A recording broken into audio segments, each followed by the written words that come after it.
Hai, bertemu kembali dengan saya Burniadi Mubala. Pada video kali ini, kita masih melanjutkan pembahasan tentang perpindahan energi di rotor. Nah, kali ini kita akan membahas tentang perpindahan energi di mesin aksial atau pompa aksial. Di sini saya sudah ada skema mesin aksial. Kalau kita lihat, tanda panah paling kiri menunjukkan fluida masuk, tanda panah di sini menunjukkan fluida keluar. Di depan ini adalah sudu pengarah diam, lalu di tengah ini adalah rotor atau sudu gerak, dan di belakang adalah sudu pengarah diam pula. Nah, di dalam mesin aksial kita mendefinisikan diameter sedikit berbeda dibandingkan dengan mesin sentrifugal. Di mesin sentrifugal, diameter inlet berbeda dengan diameter outlet. Namun di mesin aksial, karena inlet dan outletnya sejajar, maka diameter inlet sama dengan diameter outlet. Namun kalau kita lihat di bagian rotor ini, diameter bervariasi mulai dari hub atau dasar rotor sampai ke puncak atau tip rotor. Jadi kita punya yang namanya diameter hub, DH, dan kita memiliki pula diameter tip atau DT. Nah, kalau kita lihat karena DH bervariasi baik di inlet karena diameter bervariasi baik di inlet maupun outlet, maka kecepatan tangensial di inlet pun bervariasi, kecepatan tangensial di outlet pun juga bervariasi. Untuk memudahkan analisis, maka dibuatlah sebuah definisi diameter rata-rata atau diameter tengah yang disebut dengan DM atau mean diameter. Jadi, dengan penyederhanaan ini, kita bisa melakukan analisis segitiga kecepatan di mesin aksial dengan asumsi bahwa U atau kecepatan tangensialnya konstan. Nah, di sebelah kanan ini saya sudah membuat skema segitiga kecepatan untuk mesin aksial. Ini merupakan sudu gerak dan ini merupakan sudu pengarah di outlet. Nah, kalau kita lihat yang horizontal ini merupakan kecepatan tangensial U1 yang sejajar dengan sudut tangensial blade merupakan kecepatan relatif dan penjumlahan keduanya merupakan kecepatan absolut. Demikian pula di outlet. Yang panah horizontal ini garis horizontal ini menunjukkan kecepatan tangensial yang ini adalah kecepatan relatif dan penjumlahan keduanya merupakan kecepatan absolut. Nah, karena diameter yang kita gunakan adalah sama, yaitu diameter rata-rata baik di inlet maupun outlet, maka kita dapati bahwa U1 sama dengan U2 sama dengan U. Jadi kecepatan tangensialnya sama. Nah, komponen vertikal dari kecepatan absolut yang biasanya kita namakan CR atau radial velocity, kecepatan radial, karena aliran sejajar poros arah porosnya di sini, dan maka komponen CR ini untuk mesin aksial kita namai menjadi CA atau kecepatan aksial. Sedangkan komponen lainnya masih sama, komponen tangensial dari kecepatan absolut masih kita namakan dengan CU, gitu ya. Komponen untuk tangensial untuk W masih kita namakan dengan WU. Nah, sedangkan kecepatan aksial tadi sama seperti dengan kecepatan radial atau CR di mesin sentrifugal, merupakan kecepatan yang mewakili besarnya debit aliran yang mengalir di dalam mesin fluida. Jadi di sini CA itu sama dengan Q dibagi Pi kali DM kali B. Nah, kalau kita lihat di sini, CA1 sama dengan CA2. Mengapa demikian? Karena debit yang mengalir di inlet dan outlet sama berdasarkan hukum kekekalan energi. Sedangkan diameter inlet maupun diameter outlet sama, yaitu dm. Dan tinggi rotornya pun juga sama, sehingga CA1 sama dengan CA2, sama dengan CA. Nah, diameter rata-rata sendiri kita definisikan tadi sebagai diameter hub ditambah diameter tip dibagi 2. Sedangkan tinggi blade kita definisikan sebagai diameter tip dikurangi diameter hub dibagi 2.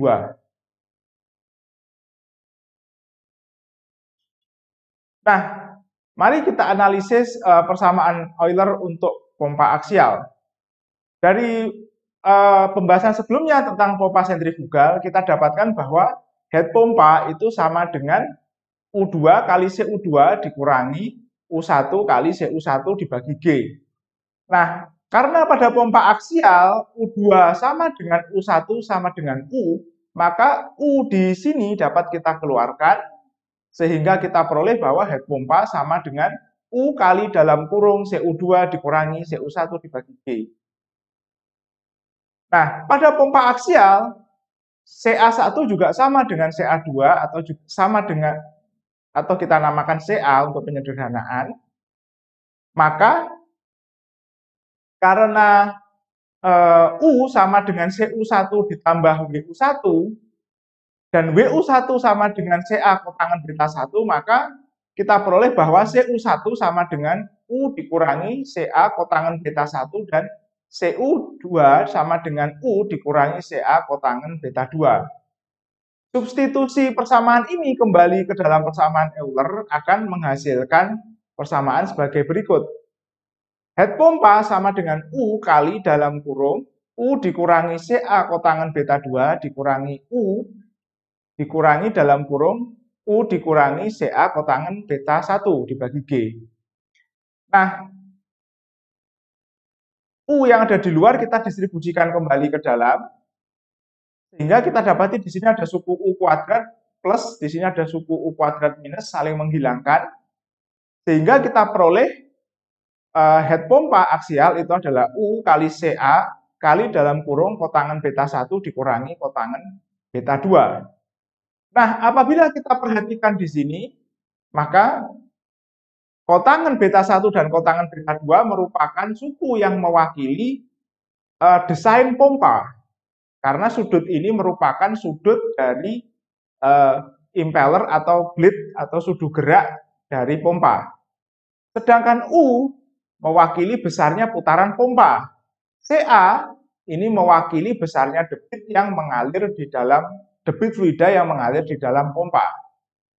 Nah, dari sini dapat kita lihat bahwa apabila kita ingin memaksimumkan head pompa aksial, maka kita harus mendesain sedemikian rupa supaya kotangan beta 1 dikurangi kotangan beta 2 ini bernilai maksimum atau lebih dari 1 atau lebih dari 0.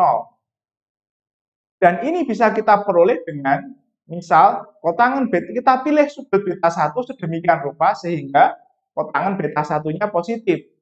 Dan kita pilih sudut kotangan beta 2 sekecil-kecilnya sehingga kotangan beta 1 dikurangi kotangan beta 2 dapat bernilai maksimum atau optimum. Nah, mari kita lihat bagaimana kenaikan tekanan statik di rotor pompa aksial. Nah, kita bisa menuliskan persamaan Bernoulli untuk pompa aksial di inlet dan outlet sebagai berikut. P1 per rho G ditambah C1 kuadrat per 2G ditambah Z1 ditambah head pompa sama dengan P2 per rho G ditambah C2 kuadrat per 2G ditambah Z2 ditambah head loss. Jika dua suku di ruas kiri ini kita pindahkan ke kanan, kita peroleh persamaan ini. Head pompa sama dengan P2 dikurangi P1 dibagi rho G ditambah C2 kuadrat dikurangi C1 kuadrat per 2G ditambah Z2 min Z1 ditambah head loss. Nah, antara inlet dan outlet pompa aksial ketinggiannya sama karena sumbu pompa horizontal. Sehingga Z1 dikurangi Z2 sama dengan 0. Karena jarak antara inlet dan outlet yang pendek, head loss kita abaikan dulu. Sehingga kita peroleh pada akhirnya head pompa sama dengan P2 dikurangi P1 dibagi rho G ditambah C2 kuadrat dikurangi C1 kuadrat per 2G. Nah, kemudian dari video sebelumnya kita peroleh bahwa persamaan Euler dapat kita nyatakan seperti ini. Head pompa sama dengan C2 kuadrat dikurangi C1 kuadrat ditambah U2 kuadrat dikurangi U1 kuadrat ditambah W1 kuadrat dikurangi W2 kuadrat per 2G. Apabila kedua persamaan, karena U2 sama dengan U1 sama dengan U, maka suku ini bernilai 0. Sehingga kita mendapatkan persamaan ini. Apabila persamaan sebelumnya, persamaan ini kita samakan dengan persamaan head pompa yang disederhanakan ini, maka kita peroleh bahwa P2 dikurangi P1 per rho G ditambah C2 dikurangi C1 kuadrat per 2G sama dengan C2 kuadrat dikurangi C1 kuadrat ditambah W1 kuadrat dikurangi W2 kuadrat per 2G. Di sisi kiri ada suku mengandung C2 kuadrat dikurangi C1 kuadrat, di sisi kanan juga ada suku yang mengandung perbedaan kuadrat dari kecepatan absolut, sehingga kedua suku ini saling menghilangkan. Dan akhirnya kita peroleh bahwa P2 dikurangi P1 per rho G sama dengan W1 kuadrat dikurangi W2 kuadrat per 2G.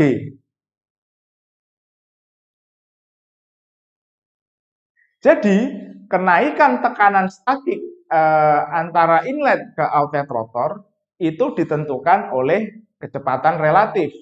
Karena kecepatan relatif ini ditentukan oleh besarnya sudut dari sudut gerak, maka besarnya perubahan tekanan statik juga pada gilirannya ditentukan oleh desain yang dipilih ketika menentukan sudut masuk dan sudut keluar dari sudut gerak. Nah, mari kita diskusikan selanjutnya tentang konsep di dalam mesin aksial yang dinamakan dengan derajat reaksi. Derajat reaksi adalah rasio kenaikan tekanan statik pada rotor dibandingkan dengan kenaikan tekanan total.